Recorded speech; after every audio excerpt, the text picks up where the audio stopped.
नमस्कार, मैं हूं अनिल वर्मा शेखर। रात के 10 बजे हैं और ये समय है बिग बुलेटिन का। बिग बुलेटिन में आज हम यूपी के चुनावी महाभारत की चर्चा करेंगे। फर्रुखाबाद में आज समाजवादी पार्टी के उम्मीदवारों ने नामांकन किया है और अपनी वरीयताएं बताई हैं, वादे इरादे बताए हैं कि किन वादों पर, किन इरादों पर ये चुनाव होने वाले हैं, उसकी चर्चा की है। और जो चीज निकल करके आई है, खास तौर से डॉक्टर जितेंद्र सिंह यादव का नामांकन हुआ है भोजपुर से, अमृतपुर से जितेंद्र सिंह है, भोजपुर से अरशद जमाल सिद्दीकी हैं और कायमगंज से सर्वेश अम्बेडकर का नामांकन हुआ। कुल मिलाकर के जो उम्मीदवार हैं समाजवादी पार्टी के, वो अखिलेश लहर के सहारे चुनाव बैतरणी पार करना चाहते हैं और जो चुनावी वादे हैं, चुनावी घोषणाएं हैं समाजवादी पार्टी की, बिजली फ्री, बेरोजगारी, पेंशन बहाली, इनको पूरी तरह से अपना मानक बनाए हैं और उन पर ही वोट मांगने की बात कह रहे हैं तीनों उम्मीदवार। कमालगंज में, भोजपुर में पुल का मुद्दा है, सड़कें खराब हैं, ये बताया है अरशद जमाल सिद्दीकी ने। अमृतपुर में डॉक्टर जितेंद्र सिंह यादव ने ये बताया है कि बाढ़ की समस्या है और सड़कें खराब हैं। आवारा जानवरों की समस्या बताई है डॉक्टर जितेंद्र सिंह यादव ने। और कायमगंज में सर्वेश अम्बेडकर ने भी चर्चा की है उन्हीं सारे प्रादेशिक मुद्दों की जो समाजवादी पार्टी द्वारा और अखिलेश यादव द्वारा विभिन्न सभाओं में, विभिन्न प्रेस कॉन्फ्रेंस में बताए जा रहे हैं। तो आज हम इसी पर चर्चा करेंगे। क्या जो फ्री बिजली का वादा है, बेरोजगारी दूर करने का वादा है, रोजगार के अवसर उपलब्ध कराए जाएंगे और पुरानी पेंशन बहाली का मुद्दा है, एक बड़ा मुद्दा छेड़ा है। बाकी तमाम सी चीजें हैं। यश भारती पुरस्कार फिर से शुरू करने की बात कही है अखिलेश यादव ने, लैपटॉप योजना फिर से शुरू करने की बात कही है अखिलेश यादव ने। ये सारी चीजें हैं और खासतौर से आज सपा के उम्मीदवारों ने इन्हीं सब पर जोर दिया है। खासतौर से उन्होंने बताया कि अरशद जमाल सिद्दीकी ने कुछ सड़कें खराब होने की बात कही है और बताया कि पिछले 5 साल में उनके क्षेत्र में कोई काम नहीं हुआ। डॉक्टर जितेंद्र सिंह यादव ने भी सुशील शाह के द्वारा पिछले 5 साल में कोई काम ना करने की बात कही है। उनके द्वारा की गई जो जानकारी है, जो विकास कार्यों के घोषणाएं हैं, उनको पूरी तरह से नकार दिया है। तो आज हम इसी पर चर्चा करेंगे। आज भारतीय जनता पार्टी से अभिषेक बाथम है, पार्टी के जिला मंत्री हैं अभिषेक बाथम, और हिना दुबे जी हैं, महिला मोर्चा की मंत्री हैं। कांग्रेस से वरुण त्रिपाठी हैं, वीरेंद्र मिश्रा जी हैं, समाजवादी पार्टी से अनिल गंगवार जी हैं और अनुराग वाल्मीकि हैं, लोहिया वाहिनी के उपाध्यक्ष। भारतीय जनता पार्टी से आशीष बाथम है, टाबा स्टूते हैं हम लोग साथ में। तो ये आज का पैनल है। शुरुआत करते हैं अभिषेक जी, आज आपसे ही शुरुआत करते हैं कि ये जो जिस तरह से आज समाजवादी पार्टी के उम्मीदवारों ने घोषणाएं की हैं, क्या लगता है कि इसके सहारे आपकी जो घोषणाएं हैं, आपके जो कार्यक्रम हैं, वो कहीं ना कहीं वजन में हल्के पड़ने वाले हैं या कहीं आप पीछे छूटने वाले हैं? क्योंकि बड़े बड़े मुद्दे हैं। 300 यूनिट फ्री बिजली की बात है और रोजगार के अवसर उपलब्ध कराने की बात है। पुरानी पेंशन के लिए बहुत दिन से कर्मचारी लड़ रहे हैं, अखिलेश यादव ने उसे बहाल करने की बात कह दी है चुनाव के दौरान। तो क्या लग रहा है आपको कि ये जो समाजवादी पार्टी की घोषणाएं हैं, जिन पर सपा के उम्मीदवार चुनाव लड़ने की बात कर रहे हैं, वो भारतीय जनता पार्टी के लिए चुनौती तो नहीं बनने वाले? बड़ा अच्छा आज का जो है विषय है और इसके लिए मैं आपको बहुत बहुत धन्यवाद देना चाहूंगा। एक चीज हमारे समझ में नहीं आई कि अखिलेश लहर के सहारे प्रत्याशी चुनाव जीतना चाहते हैं। अखिलेश जी की कोई लहर ही नहीं है, उनका कोई मिशन ही नहीं है और ये आने वाले 10 मार्च को स्पष्ट होने वाला है कि जनता ने अखिलेश जी को कभी नेता ही नहीं माना है। पिछला जब वो मुख्यमंत्री बने थे तो मुलायम सिंह जी के नेतृत्व में चुनाव लड़े थे। मुलायम सिंह जी ने उनको ऐसे समझ लिए बेटे को लोग कहते हैं ना विरासत में दे दिया, तो विरासत में मुख्यमंत्री की कुर्सी दे दी थी। अखिलेश यादव अपने दम पर कुछ नहीं करने वाले हैं। अखिलेश यादव की जो है घोषणाएं करना बड़ा मामूली काम है। पुरानी पेंशन बहाली की जो बात करते हैं, आप 5 साल सत्ता में रहे तब भी ये मुद्दा चल रहा था कि पुरानी पेंशन की बहाली की जाए, तब आपने क्यों नहीं कर दी थी? आज आप 5 साल जो सत्ता से बाहर रहे तब आपको पुरानी पेंशन बहाली की याद आ गई है। 300 यूनिट बिजली फ्री करने की बात करते हैं।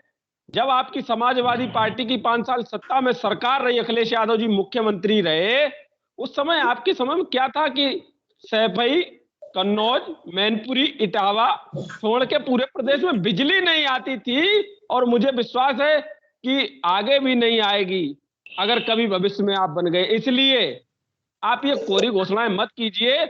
और आपका जनता ने ये स्वीकार कर लिया है, अखिलेश यादव जी उत्तर प्रदेश को दंगों में झोंक सकते हैं। उत्तर प्रदेश की बहन बेटियों की इज्जत और आबरू लुटती थी उनकी शासन में। उनके शासन में सांप्रदायिक दंगे सबसे ज्यादा सर्वाधिक हुए हैं, ये रिकॉर्ड बनाया उन्होंने। उत्तर प्रदेश के अंदर व्यापारी सुरक्षित नहीं था जब अखिलेश यादव जी मुख्यमंत्री थे। किसान सुरक्षित नहीं था, किसी का खाली प्लाट पड़ा सुरक्षित नहीं था। और अखिलेश जी वादा करते हैं कि उत्तर प्रदेश की सरकार में आ जाएंगे। अरे साहब, जनता ने आपको 2017 में ही नकार दिया था, और उसके बाद आपको देखने को मिला है कि 2019 में आपको कैसी लताड़ लगाई, और पुनः आप आ गए 2022 में। 2022 की लताड़ झेल नहीं पाएगी समाजवादी पार्टी। और मुझे लग रहा है कि हमारे युवा मोर्चा के जो प्रदेश अध्यक्ष जी ने कहा था कि युवा मोर्चा अगर बाजू समेट लेगा तो समाजवादी पार्टी का नाम नहीं रहेगा। इस समय समाजवादी पार्टी वाकई में जूझ रही है। कौन सा प्रत्याशी इनका फाइट कर रहा है, जरा बता दीजिए। फर्रुखाबाद से जो इनकी गठबंधन की प्रत्याशी है सुमन मौर्य जी, मैं आप चैलेंज के साथ कह सकता हूं कि वो 30,000 वोट क्रॉस नहीं करेंगी फर्रुखाबाद सदर से। और दूसरे जो बात आती है जितेंद्र जी की, जो आवारा जानवर की बात करते हैं, सबसे ज्यादा आवारा जानवर अगर छोड़ने का किसी भी वर्ग ने काम किया है तो जितेंद्र सिंह यादव जी के ही वर्ग ने काम किया है कि सबसे ज्यादा आवारा जानवर छोड़ दिए हैं। कि जाइए और खेतों में चुंगिए, और भारतीय जनता पार्टी को गाली दिलाने का काम समाजवादी पार्टी के उन यादव परिवारों ने किया है। सबसे ज्यादा गायों पालने का काम यादव परिवारों के पास था आज भी। और दूसरी चीज आती है कि साहब हम रोल मॉडल बना देंगे, शिक्षा का हब एजुकेशन बना देंगे फर्रुखाबाद को। क्या परिस्थिति थी आपका जो है, आप एमबीबीएस कॉलेज लाए, आप बीएमएस लाए, आपने फर्रुखाबाद के अंदर लगभग 1 दर्जन महाविद्यालय बनाए। क्या परिस्थितियां हैं वहां कि लोग डिग्री लेने जाते हैं, क्लास लेने कोई नहीं जाता है। तो उत्तर प्रदेश के अंदर सुचारू रूप से शिक्षा कैसे प्राप्त की जाए, ये अगर किसी ने सिद्ध करके दिखाया है तो आदरणीय योगी आदित्यनाथ जी ने करके दिखाया। उनके नेतृत्व में क्लास भी लगी और लोगों ने शिक्षा प्राप्त की है, कोई डिग्री नहीं लेने जाता। इनके जो लॉ कॉलेज चलते हैं साहब, उनकी परिस्थितियां ये हो गई कि लोग एडमिशन लेने नहीं जाते हैं, क्योंकि वहां क्या था कि एडमिशन ले लिया, एडमिशन के बाद सीधे परीक्षा भी कोई दूसरा दे देगा, डिग्री ली और घर आ गए। तो उत्तर प्रदेश के नौजवान को बरगला के और मानसिक रूप से पैदल करने का काम अगर फर्रुखाबाद में किसी ने किया है तो जितेंद्र सिंह यादव जी की संस्था ने किया है कि वहां क्लास नहीं लगती थी, वहां पढ़ने लोग नहीं जाते थे, डिग्री ले ली और घर बैठे बैठे आज वही लोग फर्रुखाबाद में जो है बेरोजगार घूम रहे हैं, जो बाबू सिंह डिग्री कॉलेजों से डिग्रियां लिए हुए हैं। दूसरी बात आती है कायमगंज की। कायमगंज का प्रत्याशी आपका कहीं फाइट नहीं कर रहा है समाजवादी पार्टी का। हम लोग रिकॉर्ड मतों से गठबंधन के हमारे प्रत्याशी डॉक्टर सुरभि जी को रिकॉर्ड मतों से जिताने वाले हैं कायमगंज के अंदर। चारों विधानसभा पिछली बार हम लोगों को 93, 95 और 93 और 1,16,000 इतना मत मिला था। मैं चैलेंज के साथ इस चैनल के माध्यम से कहना चाहूंगा कि मैं हर विधानसभा में कम से कम 20,000 वोट और प्लस करने वाला हूं, और पुनः फर्रुखाबाद में चारों सीटें भारतीय जनता पार्टी और भारतीय जनता पार्टी के गठबंधन को मिलने वाली हैं। काफी जी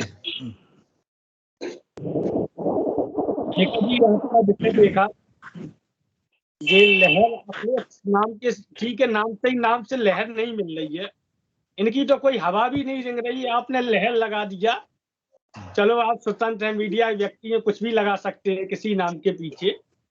एक बात।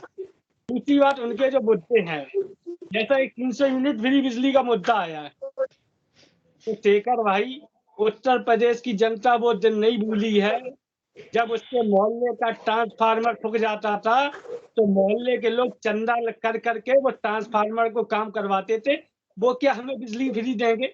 एक बात। दूसरी बात उन्होंने बेरोजगारी की कही है। मानता हूं बेरोजगारी उत्तर प्रदेश में बढ़ी है, मैं मानता हूं आपके चैनल बेरोजगारी बढ़ी है। किनकी बेरोजगारी बढ़ी है? जिनके जुए के अड्डे नहीं चल पा रहे हैं उनकी बेरोजगारी बढ़ी है, जिनके जमीनों के कब्जे नहीं हो पा रहे उनकी बेरोजगारी बढ़ी है, जो भ्रष्टाचार नहीं कर पा रहे उनकी बेरोजगारी बढ़ी है, जो चेन स्केचिंग करते थे उनके काम नहीं चल पा रहे उनकी बेरोजगारी बढ़ी है, जो लड़कियों को छेड़ा खासी का काम करते थे उनकी बेरोजगारी बढ़ी। बेरोजगारी तो बढ़ी है। तीसरा मुद्दा आपने पेंशन बहाली का बताया। आप 5 साल सरकार में रहे, आपने क्या किया? और जब पेंशन बंद हुई थी तब प्रदेश में सरकार किसकी थी? तब आपका कर्मचारियों के प्रति प्यार क्यों नहीं नजर आया? तब किसी को नजर नहीं आया। इसलिए ये मुद्दे सब बात जानती है और जनता समझ चुकी है कि इनका वही रवैया रहेगा, इनके व्यवहार में वही रवैया रहेगा। आज चुनाव चल रहा है, आज लोग कह रहे हैं उनके जो मतलब समाजवादी लोग की सरकार आने में 15 दिन बचे हैं तब हम तुमको देखेंगे। व्यापारियों से कहते फिर रहे हैं, दुकानदार ठेलों से कहते फिर रहे, रंगवाली ने दिखाओ 15 दिन बाद हमारे भैया आ रहे हैं, यहाँ ठेला तेला लगना बंद हो जाएगा, या मुझको दारू पिलाना शुरू कर दे या ठेला लगना बंद हो जाएगा। ये जनता नहीं भूली है। अभी वोट नहीं पड़े, अभी से ये बयान है। आपसे कुछ नहीं छुपाए, आप दिन भर फील्ड पर रहते हैं, आपको कुछ नहीं छुपा हुआ है। तो ये सब मुद्दे हैं, तो इसलिए जनता नहीं आने वाली है और भारतीय जनता पार्टी प्रचंड बहुमत से जीतने वाली है। और उनका गठबंधन है ना, जो कहते हैं लाल है, पीला है, नीला है, तो आज हम आपके चैनल से कहते हैं किसी का झंडा लाल है, किसी का पीला है, किसी का नीला है, किसी का लाल है, और इस भगवे को रोक सके कौन माई का लाल है।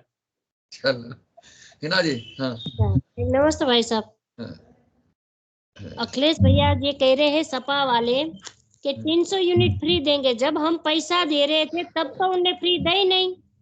दूसरी बात, समाजवादी कहाँ पे फ्री देंगे? कन्नौज में देंगे कि सेफई में देंगे कि मैनपुरी में, क्या फर्रुखाबाद में देंगे कि नहीं, भोजपुर विधानसभा में बत्ती देंगे कि नहीं? हम लोग तो पैसे से लेने वाले हैं भाई साहब। और अभी बत्ती तो फ्री में देंगे मगर रात में हमारे घरों में चोरी करेंगे, फिर वही पैसा से वो फ्री कर देंगे। तो हमें चोरी वाला शासन तब तो चाहिए नहीं है, हमें सुकून वाला भ्रष्टाचार मुक्त वाला शासन चाहिए है। इसीलिए सपा की कहीं भी लहर नहीं है। मैं भी गांव में जाके प्रवास कर रही हूँ और मुझे गांव में सब लोग, माता जी, लेडीज, यादव भी ये कहते हैं कि हम रात में निकलते हमारी खूंटे से भैंस नहीं चोरी हो रही है, हम लोगों को शांति से हम जी रहे हैं, हम लोग कहीं भी जाते हैं तो हमारे साथ कोई गुंडागर्दी नहीं होती है, हमारी बेटियां बहन बेटियां चाहती वो सुरक्षित है। हमें जो योगी जी ने जो मान सम्मान दिया उनके यादव वाले खुद करे, मेरे पास तो ऐसे ऐसे वीडियो भी है। मैं अभी मांझगांव में गई थी, वहां भी यादव लोग ने मुझे ये कहा कि हमें जो योगी जी ने मान सम्मान और जो गेहूं दिया सपा के शासन में आता था तो वो जाता कहाँ है?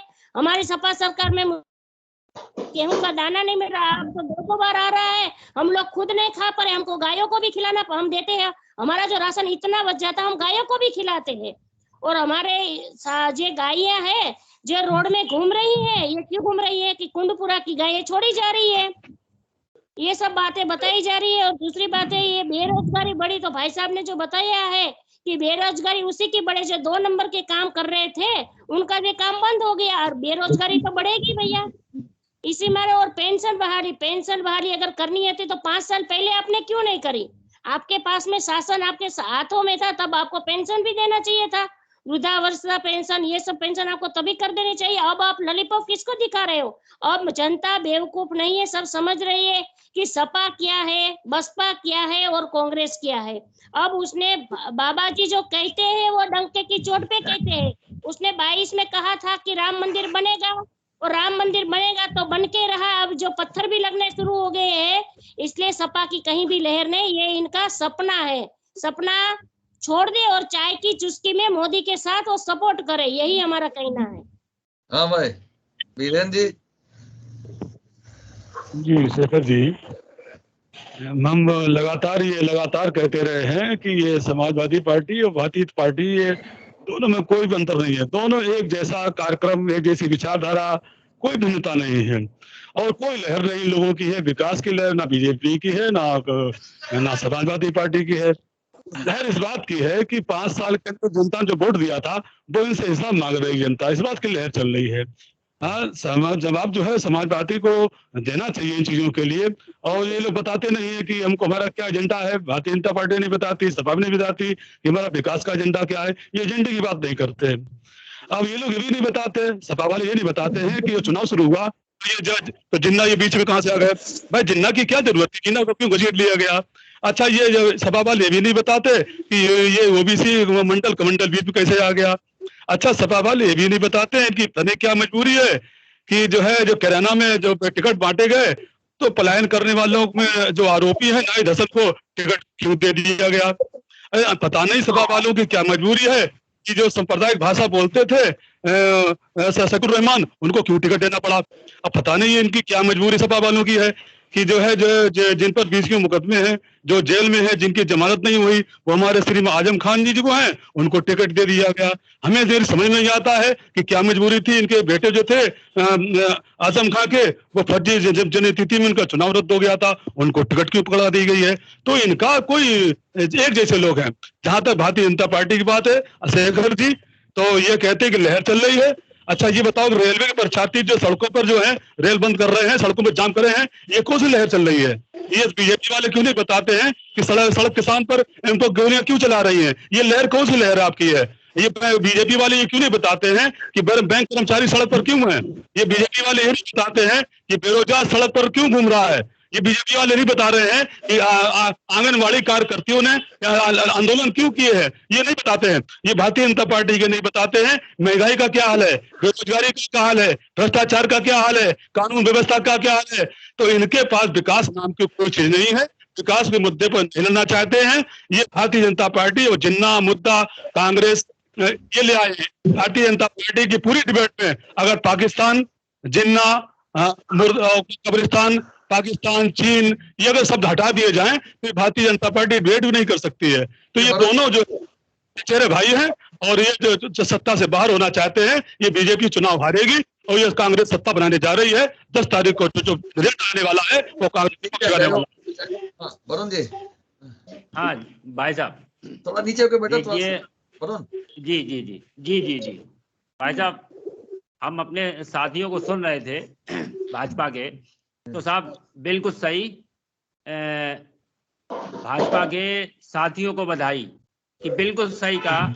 क्योंकि सपा 5 साल हो गए साहब। 2017 में साहब जनता ने जनादेश दिया था, वो तो बाहर चले गए, उन्होंने जो कुछ किया उसकी उन्हें सजा मिली साहब। उससे बड़ा विकास करने के लिए आए थे हमारे भाजपा के साथी। आप देखिए, बधाई बिल्कुल सही और बहुत भयानक भाजपा की सेंट्रल से लेकर प्रदेश तक साहब इतनी बम्पर साहब लहर चल रही है कि साहब इनके उप मुख्यमंत्री जो आते हैं साहब, वीडियो वायरल हुआ किस तरीके से भगाए और दौड़ाए जाते हैं, सभी ने देखा। दूसरी चीज आप ये देखिए कि इनके कानपुर में साहब विधायक मंच पे चढ़ के किसान नेता ने साहब क्या किया, बहुत जबरदस्त लहर चल रही। तीसरी चीज, आप इनके एक विधायक साहब जाते हैं पश्चिम के इलाके में साहब, और वहां पूरा गांव इकट्ठा वहां आवारा जानवरों को साफ करता है, उनके पूरे काफिले को रोक लेता है। बहुत जबरदस्त लहर चल रही। तीसरी चीज, हमारे भाजपा के साथी जो शायद इटावा से आते हैं, जहां तक मेरी जानकारी है वहां सरिता भदौरिया जी विधायक है, उनकी क्या हालत है पहले उसकी जानकारी हमारे भाजपा के साथी अच्छी तरीके से कर लें, क्योंकि इटावा के ये मूलतः रहने वाले।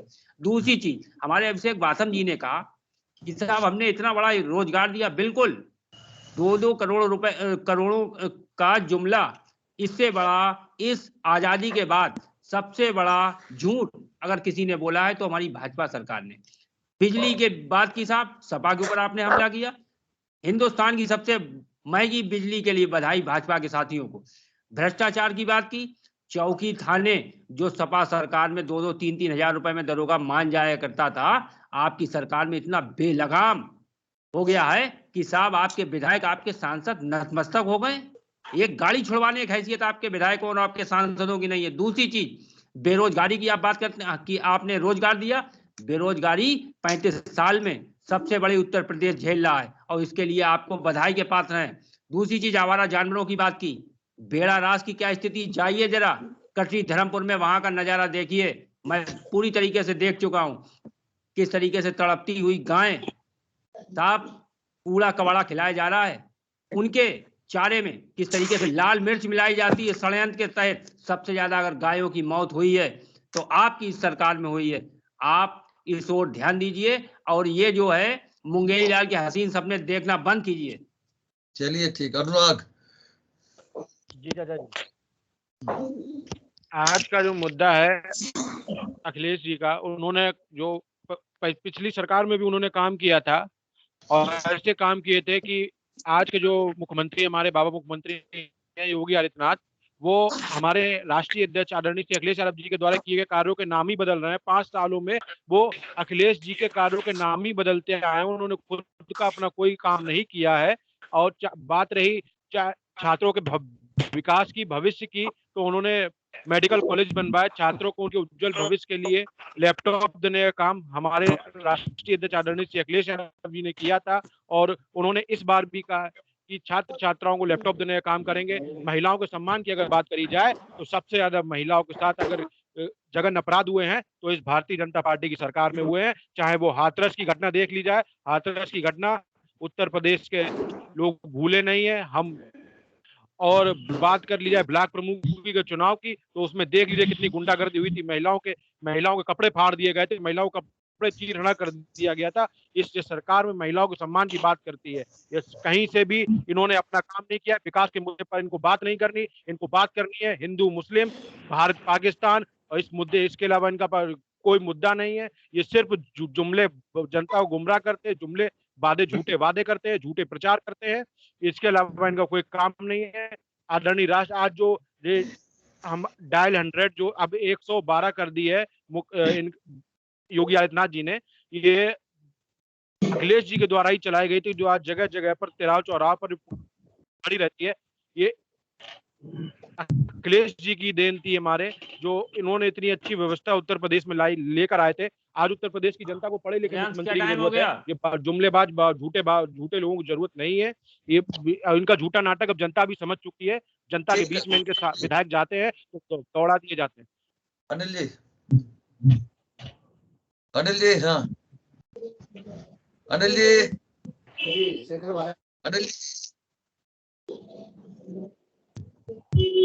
जी हम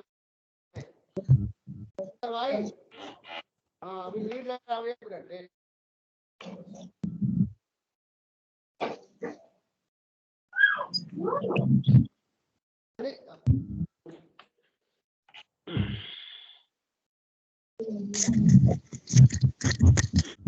अनिल जी बोलिए।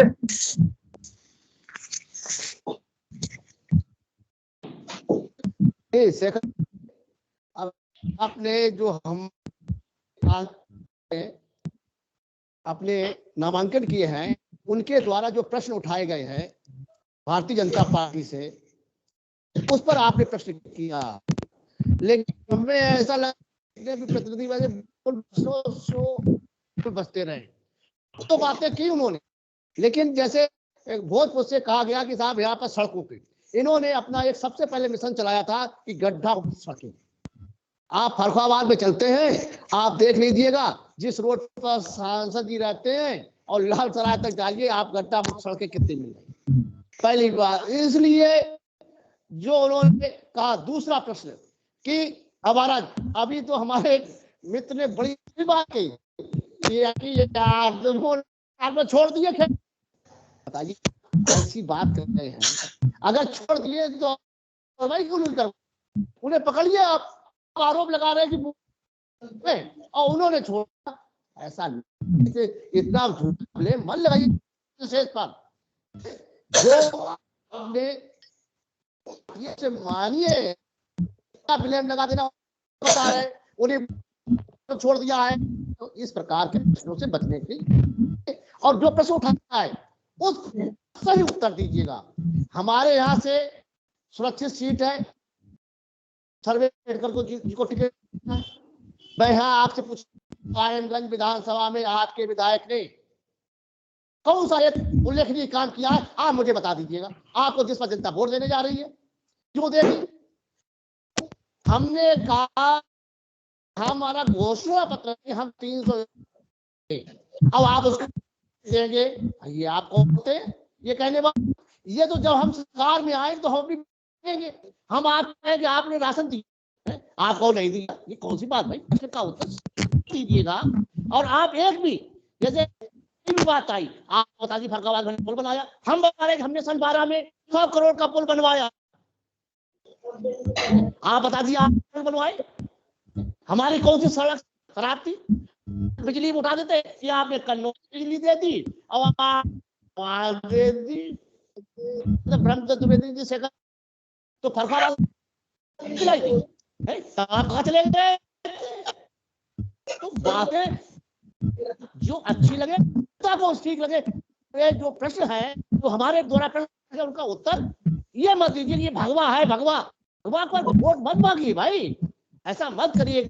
ये देश धर्मनिरपेक्ष है, यहाँ हिंदू मुस्लिम सिख ईसाई सभी लोग और सभी अधिकार है और सबका है। तो ये भगवा है हमारा, भगवे पे आप बोल दीजिएगा, ऐसा नहीं काम कीजिएगा। और जनता आपके, इसके लिए मैं आपको बताऊं, लेकिन ये हिंदू मुसलमान मत करिएगा। चलिए हो गया। हाँ आपसे बोलो। बड़ा अच्छी बात कही है कि भगवे को वोट मत मांगे, भगवे के आधार पर वोट मत मांगे, लेकिन जेल में बैठे हुए अपराधियों के लिए वोट समाजवादी पार्टी मांगेगी। जेल में बैठे हुए उन गुंडों के लिए समाजवादी पार्टी उनको टिकट देकर और चुनाव लड़ाने का काम समाजवादी पार्टी करेगी। लेकिन अगर भारतीय जनता पार्टी भगवा के नाम पर वोट मांगती है तो साफ पेट में दर्द होता है। आपके अखिलेश यादव के भी पेट में दर्द होता है। तो जौहर यूनिवर्सिटी, सुन लीजिए, जौहर यूनिवर्सिटी में किसानों की जमीन हड़पने का काम जिसने किया था वो अपराधी है, अपराधी। जो सुन लीजिए, मुख्तार अंसारी, जिसने लोग कहते थे कि उसके चाहे तो वो कई प्रदेशों की सरकार पलट दे, लेकिन आज वो खुद बैसाखियों के दम पर आ गया, व्हील चेयर पे आ गया है। मैं इसकी दम पर वोट मांगता हूं। हमारा बुलडोजर तैयार खड़ा है। सुन लीजिए, समाजवादी पार्टी के कार्यकर्ताओं को इंगित करते हुए मैं फिर कह रहा हूं कि हमारा बुलडोजर तैयार खड़ा है और 10 मार्च के बाद जो जो संपत्तियां आपने कब्जा की है उनके ऊपर फिर चलने वाला है। और उत्तर प्रदेश के अंदर चाहे किसी की कोई भी मजबूरी हो, लेकिन उत्तर प्रदेश में योगी कौन बोल रहा है? किसी की कोई मजबूरी आने वाले 10 मार्च को उत्तर प्रदेश की जनता बुल और बुलडोजर दोनों उत्तर प्रदेश से गायब कर देगी। आपको ये पता है? हमने ये जो आज 18 गांव से बसाए उसके बराबर हो पाएंगे। अरे साहब, आप सेपई में ठुमके लगाने के अलावा कुछ नहीं कर आपकी सरकारी धन का दुरुपयोग करने के अलावा समाजवादी पार्टी ने कुछ नहीं किया है। उसने रेल नहीं लूट ली, आप कोई बस नहीं लूट ली। घूमिए, सुशील जी ने एक सड़क तुमने किया है, तुम बताओ ना कौन सी सड़क बनाई तुमने फरकाबाद में? विधानसभा में घूमिए, एक सड़क बनी है, अमृतपुर विधानसभा में घूमिए, सड़कों का जाल बिछाया है। ऐसे थोड़ी ना आपकी तरह कोरे वादे नहीं किए। मैंने किसी की जमीन कब्जा नहीं की, किसी बहन बेटी की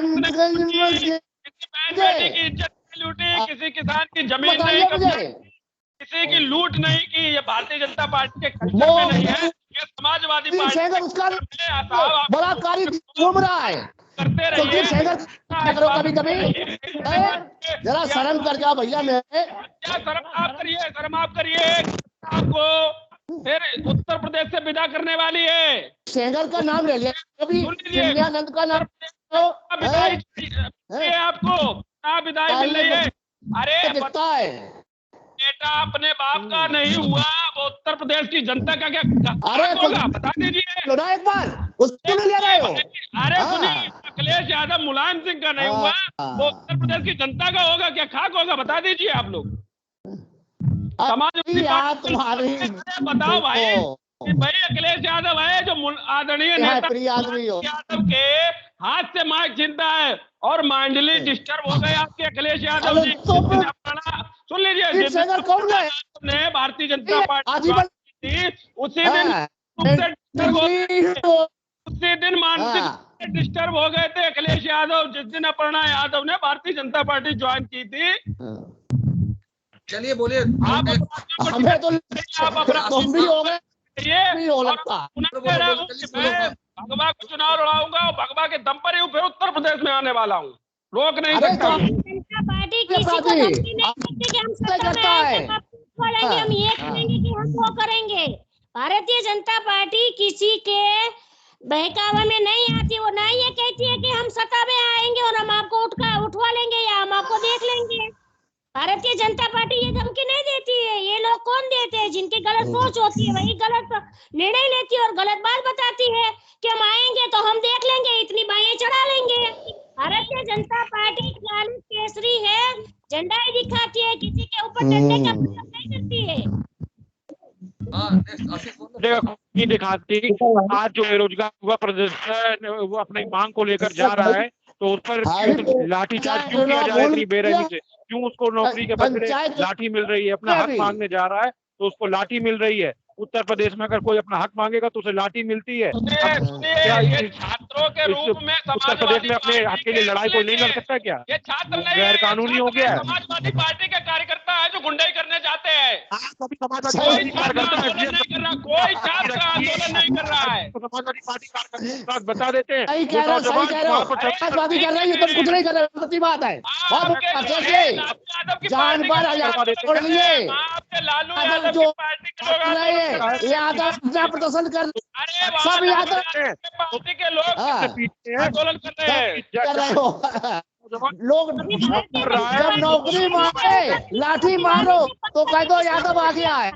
वाह भाई, वाह भाई वाह। गाड़ी खड़ी थी, उसके शीशा के कांच किसने तोड़े थे? पत्थर किसने फेंके थे? भारतीय जनता पार्टी के पास काम है, वो पत्थर नहीं मारती है। जो कश्मीर के पत्थर वो यहाँ भारतीय जनता पार्टी की कार पे नहीं मारते। ये आपका जो पत्थर का काम है वही पत्थर आप यहाँ मारने लगे। कश्मीर में अरे भाजपा काम उन्होंने अपनी कार पे मारे भाई, अपनी कार पे, तुम्हारी कार पे नहीं मारा था। वो पत्थर उन्होंने मारा तुम्हारी कार पे। अरे सही पता करो, हिला दबे, सही पता करो, सही पता करो। अरे ये कौन सा संविधान आपको अनुमति दे रहा है? ये कौन सा संविधान अनुमति दे रहा है कि आप अराजकता फैलाएं? कौन सा संविधान अनुमति दे रहा है? अनिल जी बता दीजिए कि आप अराजकता फैलाएं। किस संविधान के जेल चले गए ना भाई, तुम्हारी कार उन्होंने वो पकड़े गए।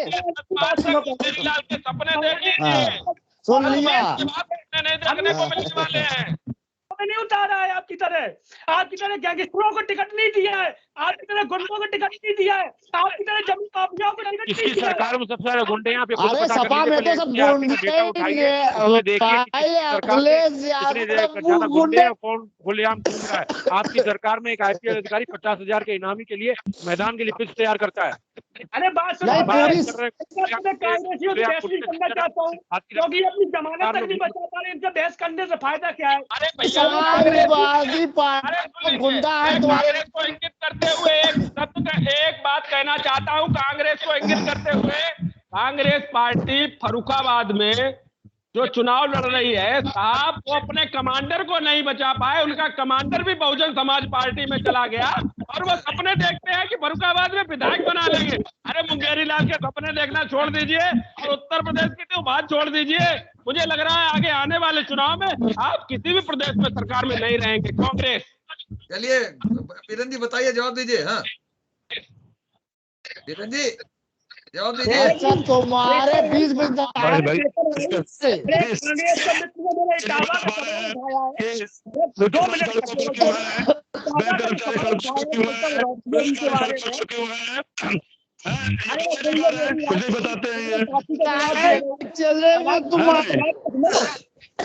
सवाल पूछो, उसका जवाब सुनिए। बेरोजगारी क्यों बढ़ गई, भ्रष्टाचार क्यों बढ़ गया, कानून व्यवस्था क्यों खराब है? अरे जवाब सुनो कांग्रेस से भाई। कुछ नहीं बताया। आजादी के इतिहास में आज तक अगर किसी ने विधायक नीति से इटावा में किसी ने काम किया वो सत्ता भदौरिया जी ने काम किया है। चाहे वो 45 अपने इटावा विधानसभा 45 मिनी स्टेडियम बनाने का काम किया है। आपकी तरह सेपई में वो पैसा खर्च करने का काम नहीं किया है। 43 ग्राम पंचायतों में स्टेडियम बनाने का काम किया है। जिस तरीके से जब गंगा अभियान चल रहा है, हमारे यमुना है, यमुना रिवर फ्रंट की उन्होंने स्थिति बनाई है कि यमुना रिवर फ्रंट बनना चाहिए। हमारे यहाँ से चौपला एक्सप्रेस वे जोड़ता है, लोग बाग जाम से न फंसे, तो उन्होंने इटावा से चौपला तक का एक अलग से हाईवे पास कराया जिससे लोग बाग जाम से न फंसे। इटावा की बात कर रहे हैं, एक बार इटावा आके देखो आकर, वो मुलायम सिंह यादव वाला इटावा नहीं है, अब ये योगी जी वाला इटावा है, ये सलता भदौरिया वाला इटावा है। कांग्रेस जरा जवाब दे दे कि आप अपने कमांडर को नहीं बचा पाए। हाँ जवाब दूंगा वीरेंद्र जी। वीरेंद्र जी बोलो। जवाब दीजिए भाई। शेखर जी, इनके पास बताने के लिए कुछ है नहीं बीजेपी वाले पास। ये जिन्ना पाकिस्तान और ये सब बीच में लेकर आते हैं, उनका जो है विकास नाम का मतलब इनका नहीं है,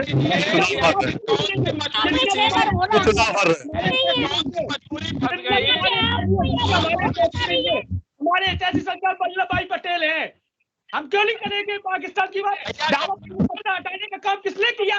अरे मेरा एक प्रश्न है, कांग्रेस के लोग ये बता दें, आशीष जी एक मिनट, ऐसी कौन सी मजबूरी कांग्रेस के सामने आ गई थी? विजय कटियार जैसा परिवार जिसने अपना पूरा जीवन उनके पिताजी ने और विजय कटियार ने समर्पित किया था कांग्रेस को, ऐसी कौन सी परिस्थितियां बनी कि उनको कांग्रेस छोड़नी पड़ी? जिला अध्यक्ष रहते हुए उन्होंने बहुजन समाज पार्टी से टिकट लिया, ऐसी कौन सी मजबूरी आ गई? जरा कांग्रेस के लोग बता दें। ये मंत्री जी कुशवाहा जी क्यों छोड़ गए थे? इनकी क्या मजबूरी थी? मंत्री जी कुशवाहा जी कौन से कुशवाहा जी छोड़ गए?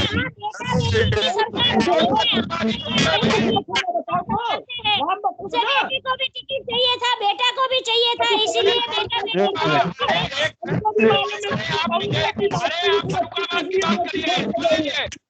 आप फर्रुखाबाद की बात कर रहे थे, आप फर्रुखाबाद की चारों सीट जीतने की बात कर रहे थे। जो पार्टी अपना कमांडर दूसरी पार्टी को दे दे, वो साथ जीत के सपने देखना बंद कर देना। आप ये बताइए ऐसी कौन सी मजबूरी फंसी कि आपका कमांडर ही चला गया? आप तो पहले ही चुनाव में आने से पहले ही पराजित हो गए, आप स्वीकार करिए। चैनल पर बैठकर जनता देख रही है, आप ये स्वीकार करिए कि हाँ कांग्रेस पार्टी वाकई में पराजित हो गई। जो लड़ाई में आने से पहले सेनापति सिलेंडर कर दे, इसका मतलब है कि वो आप पराजित हो गए। आप स्वीकार करिए कि पराजित हो गए।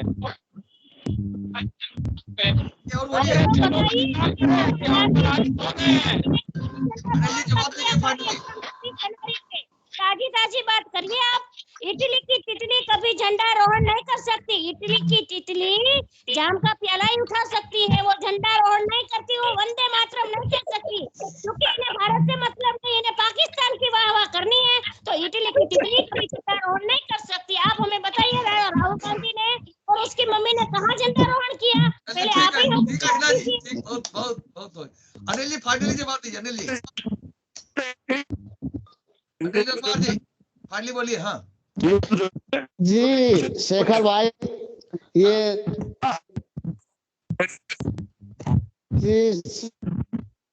बात होनी चाहिए, बात होनी चाहिए। और जो विकास नहीं के लिए जनता अब 20 जवाब बटन दबाएगी, उसे समझना चाहिए। 20 को बटन अरे आशीष खत्म करो, खत्म हो रही। हाँ आप जल्दी बोलिए, जल्दी से फाइनली कंक्लूजन। हाँ समापन करिए अनिल जी। जी समापन करिए, समापन।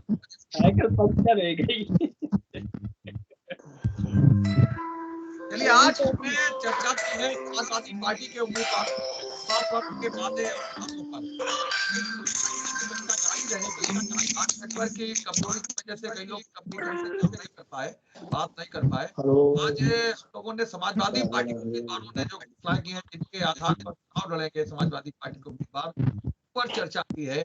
आज की चर्चा में भाग लेने के लिए अभिषेक का, आशीष का, हिना जी का, वीरेंद्र जी का, का, अनुराग और अनिल, बहुत बहुत धन्यवाद। हम कल फिर मिलेंगे एक नई बहस को लेकर, एक नए विषय को लेकर। तब तक के लिए इजाजत दीजिए। शुभ रात्रि। शुभ रात्रि।